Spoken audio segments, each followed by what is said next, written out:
Mbahet sot në Bruksel konferenca e 9 ndërqeveritare mes Shqipërisë dhe Bashkimit Evropian, e cila do të shënojë edhe mbylljen e 3 kapitujve të parë të negociatave për vendin tonë. Komisionerja e zgjerimit Marta Kos thotë se ky është një moment historik për Shqipërinë.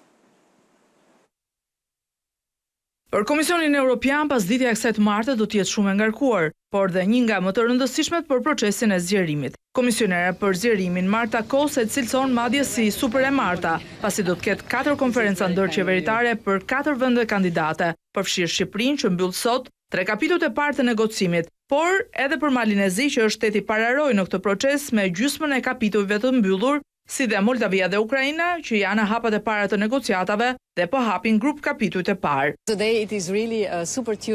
Sot është një super e martë për zgjerimin e Bashkimit Evropian. Për herë të parë në më shumë se 2 dekada po mbajmë 4 konferenca të anëtarësimit në të njëjtën ditë. 4 vendet që janë në krye të procesit, Ukraina, Moldavia, Shqipëria dhe Malizi, po hedhin të gjitha hapat e rëndësishëm përpara. Shqipëria do të mbyll kapitujt e saj të parë, ndërsa Malizi ndodhet në fazën përfundimtare të negociatave formale, pasi ka mbyllur 18 nga 33 kapitujt. Tani, ky moment i krijuar sot duhet të shndrohet në rezultate konkrete në terren. Edhe Ministre e Punëve të Jashtme dhe Tregtisë e Irlandës është optimiste për ecurinë e Shqipërisë.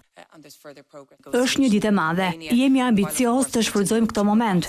Do të përpiqemi që të bëjmë një përparim të konsiderueshëm në negociatat me Shqipërinë. Konferenca e 9 ndërqeveritare Shqipëri-Bashkimi Evropian do të nisë në orën 19 dhe do të zhvullos punën e ekipit negociator shqiptar për të njësuar legjislacionin me atë të Bashkimit Evropian për marrëdhëniet me jashtë, kapitulli 30, shkencën dhe kërkimin shkencor, kapitulli 25, si dhe arsimin dhe kulturën, që është kapitulli 26 i negociatave. Më pas në orën 20, Kryeministri Edi Rama, Komisionera për zgjerimin Kos dhe Ministri e Jashtme e Irlandës, shteti që ka presidencën 6 mujore të Bashkimit Evropian, do dalin përpara gazetarëve në një konferencë për shtyp.